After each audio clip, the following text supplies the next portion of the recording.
అమెరికాలో white house అధికారులందరూ ఒక పర్టికులర్ ఇంటర్వ్యూ కోసం వీళ్ళు ఎదురు చూస్తున్నారు. ఈ ఇంటర్వ్యూ ఏమిటి అంటే టక్కర్ కార్ల్సన్ అని చెప్పి ఒక ప్రముఖ జర్నలిస్ట్, అంటే ఇతను ఫాక్స్ న్యూస్ ఛానల్ యొక్క మీకు మెయిన్ యాంకర్. ఇతను ఎంత పని చేశాడో చూడండి. నేరుగా ఇతను రష్యా వెళ్ళాడు, మాస్కో వెళ్ళాడు. అక్కడ రష్యా అధ్యక్షుడు వ్లాదిమిర్ పుతిన్ ఇంటర్వ్యూ తీసుకున్నాడు. ఏకంగా 2 గంటల సేపు మీకు వ్లాదిమిర్ పుతిన్తో కూర్చొని మాట్లాడాడు. సో ఇప్పుడు ఇంటర్వ్యూ అనేది మీకు అమెరికాలో ప్రకంపనలు రేపుతుందని చెప్పాలి. సోషల్ మీడియాలో ఎక్కడ చూసినా కూడా పుతిన్ చెప్పిన విషయాలు, అంటే మీకు రష్యా యుక్రెయిన్ యుద్ధము ఎందుకు స్టార్ట్ అయింది, ఇది ఎప్పుడు ఎండ్ అవుతుంది, రష్యాకు అమెరికా మధ్య ఉండే రిలేషన్స్ ఎలా ఉండబోతాయి, అంటే భవిష్యత్తులో మీకు సిచ్యువేషన్ ఎలా ఉంటుంది. సో ఇందులో ఆనందదాయకమైన విషయం ఏమిటంటే గత 2 ఏళ్ల నుంచి మనము ఏదైతే మాట్లాడుతున్నామో, అంటే మనం ఏదైతే ఊహించామో, మన కాన్షియస్నెస్ ఏదైతే చెప్పిందో ఇదే విషయాన్ని టక్కర్ కార్ల్సన్ మాట్లాడాడు, వ్లాదిమిర్ పుతిన్ కూడా మాట్లాడాడు. ఇక్కడ ఏం జరిగిందో చూడండి. మీకు ఈ టక్కర్ కార్ల్సన్ అనబడే ఈ జర్నలిస్ట్ ఫాక్స్ న్యూస్ ఛానల్కి సంబంధించిన ఒక యాంకర్. ఇతనిని వీళ్ళు ఉద్యోగం నుంచి తీసేశారు. ఎందుకు తీసేశారు అంటే బిగినింగ్ నుంచే వీడు మనలాంటి వాడే. బిగినింగ్ నుంచే ఈ రష్యా యుక్రెయిన్ యుద్ధం ఏదైతే జరుగుతుందో ఇందులో అమెరికా యొక్క తప్పు ఉంది. వ్లాదిమిర్ పుతిన్ వేరే మార్గము లేక తన దేశం యొక్క రక్షణ కోసం యుద్ధాన్ని మొదలు పెట్టాడు అని చెప్పి ఇతను కథనాలు రాయడము, ఎన్నో ప్రోగ్రామ్స్, CNN ప్రోగ్రాంలో కూడా అమెరికాను తప్పు పట్టాడు. ఇదంతా కూడా వెస్ట్ చేస్తున్న కుట్ర అని మాట్లాడాడు. ఇమీడియట్గా ఇతను ఏం చేశారు, వీళ్ళు ఫాక్స్ న్యూస్ ఛానల్ నుంచి తీసివేశారు, నువ్వు వెళ్ళిపో అన్నారు.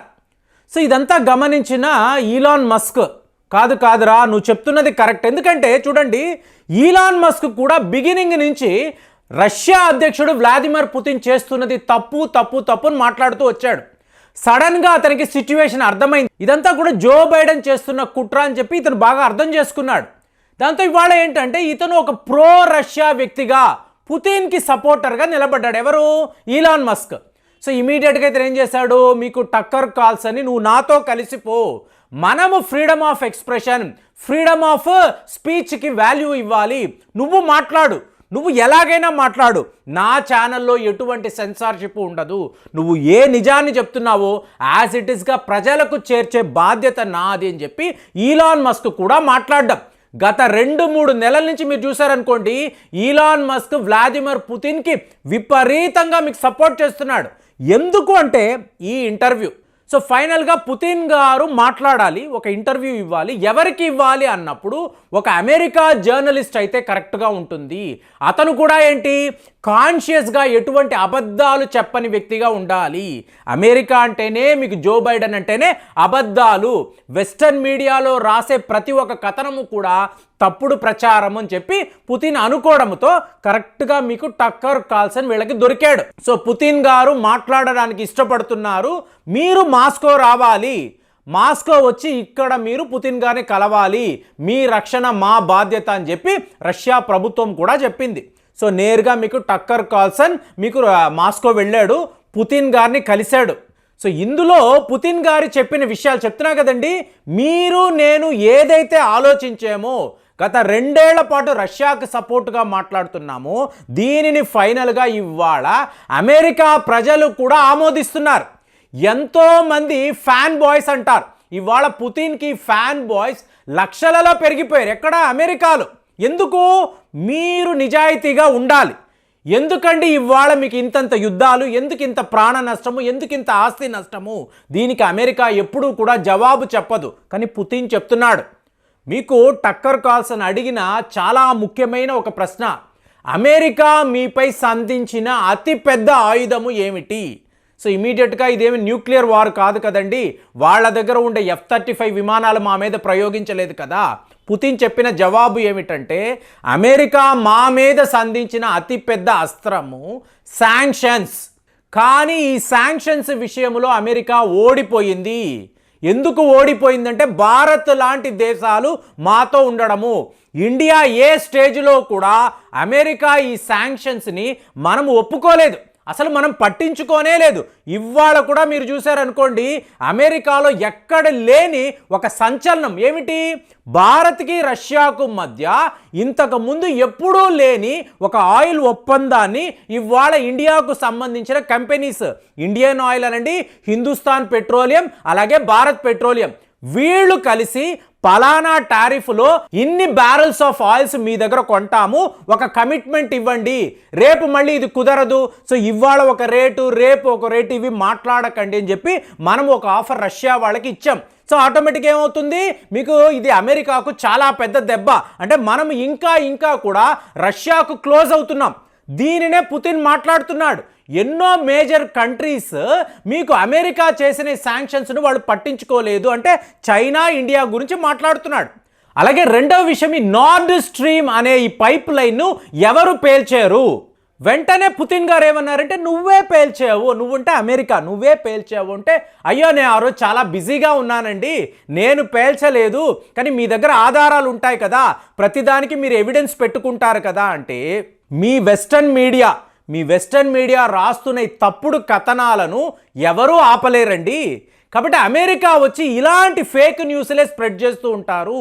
మీకు బాగా తెలుసు ఎవరు ఈ పని చేశారో, కాబట్టి ఒక్కసారి మీరు వెళ్ళి మీ అమెరికా అధ్యక్షుడిని అడగండి అంటే, మరి మా అమెరికా అధ్యక్షుడు జో బైడెన్ అంటే మీకు ఇష్టమేనా, లేకపోతే ఇతను మీ శత్రువా అంటే, ఇంతకు ముందు ఉండిన మీ అధ్యక్షుడు డొనాల్డ్ ట్రంప్తో నాకు మంచి స్నేహము ఉండేది, అలాగే జార్జ్ బుష్తో కూడా నేను బాగానే ఉండేవాడిని, ప్రస్తుతము ఉన్న మీ పాలకుడు కరెక్ట్ అయిన వ్యక్తి కాదు, కాబట్టే ఇతనితో సమస్య అంటే, మరి మీరు యుక్రెయిన్ మీద ఇన్వేడ్ చేశారు కదా, దాడులు చేశారు కదా, ఇది తప్పు కదా అంటే, ఒక్కసారి రష్యా చరిత్ర చూడండి అని చెప్పి 13th సెంచరీ నుంచి అసలు యుఎస్ఎస్ఆర్ అంటే ఏంటి, యుక్రెయిన్ అంటే ఏంటి, వీటికి సంబంధించిన ఇంత డేటాను ఒక ఫైల్ని తీసుకువెళ్ళి మీకు టక్కర్ కార్ల్సన్ ముందు పెట్టాడండి వ్లాదిమిర్ పుతిన్.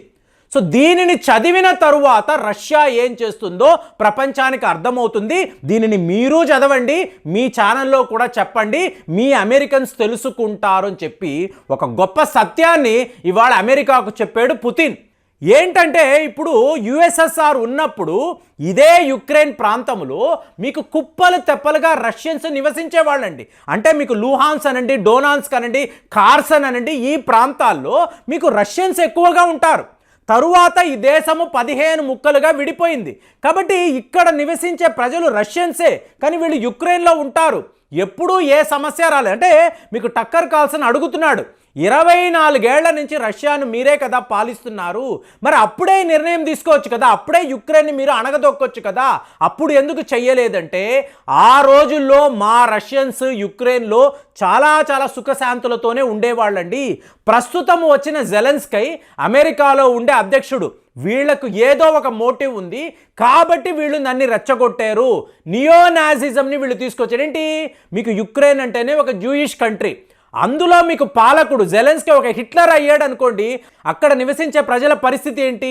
కాబట్టి జెలెన్స్కీని నేను ఒక హిట్లర్లా చూస్తున్నాను, నియోనాజీస్ యుక్రెయిన్లో ఉన్నారు, కాబట్టే మా రష్యా ప్రజలను కాపాడడానికి నేను యుద్ధము చేస్తున్నాను అని చెప్పి ఇది ఒక సివిల్ వార్ అన్నాడు. అప్పుడేమన్నాడు, స్పెషల్ మిలిటరీ ఆపరేషన్. ఇవాళ ఆయన ఏమంటున్నాడు, ఇది ఒక సివిల్ వార్గా మారింది, ఆ రష్యా ప్రజలను కాపాడడానికి రష్యా సైన్యము ఎప్పుడు సిద్ధముగా ఉంటుందని చెప్పి పుతిన్ చెప్పడము ఇవాళ ప్రపంచానికంతా కూడా ఒక షాక్. అమెరికా వల్లే యుద్ధం ఇలా కొనసాగుతుంది. ఏ రోజైతే అమెరికా ఈ ఆయుధాలను యుక్రెయిన్కి ఇవ్వడం ఆపేశారో 2 వారాల్లోగా యుద్ధం ఆగిపోతుందని చెప్పి పుతిన్ చాలా పెద్ద ఒక విషయాన్ని చెప్పాడు. సో దీనిని టక్కర్ కార్ల్సన్ తన ఛానల్లో, అలాగే మీకు ట్విట్టర్గా, అంటే ట్విట్టర్ అంటే ఎక్స్ అని అంటున్నారు చూసారా, ఈలాన్ మస్క్కి సంబంధించిన ఈ ఛానల్లో పెట్టేటప్పటికి ఇవాళ ఈ వీడియో ఇంటర్వ్యూ ఎంత వైరల్గా సర్క్యులేట్ అవుతుందంటే, యుద్ధ నిపుణులకు ఇది ఒక గొప్ప ఇన్ఫర్మేషన్ అండి. రష్యా వైఖరి ఏమిటి, ఎందుకు వాళ్ళు యుద్ధము చేస్తున్నారని ప్రపంచానికి పుతిన్ చెప్పిన విధానము చాలా అద్భుతము. మరి ఈ ఇంటర్వ్యూని మీరు కూడా చూసారా? దీనిని వీళ్ళు ఇంగ్లీష్లో డబ్బింగ్ కూడా చేశారు. పుతిన్ యొక్క వర్డ్స్ని వర్డ్ బై వర్డ్ వీళ్ళు పర్ఫెక్ట్గా ట్రాన్స్లేట్ చేశారని చెప్తున్నారు. కాబట్టి టక్కర్ కార్ల్సన్ చేసిన ఈ సాహసాన్ని మీరు ఎలా చూస్తున్నారు? కామెంట్స్లో తెలియజేయండి. మళ్ళీ వచ్చే వీడియోలో కలుద్దాం. జై హింద్.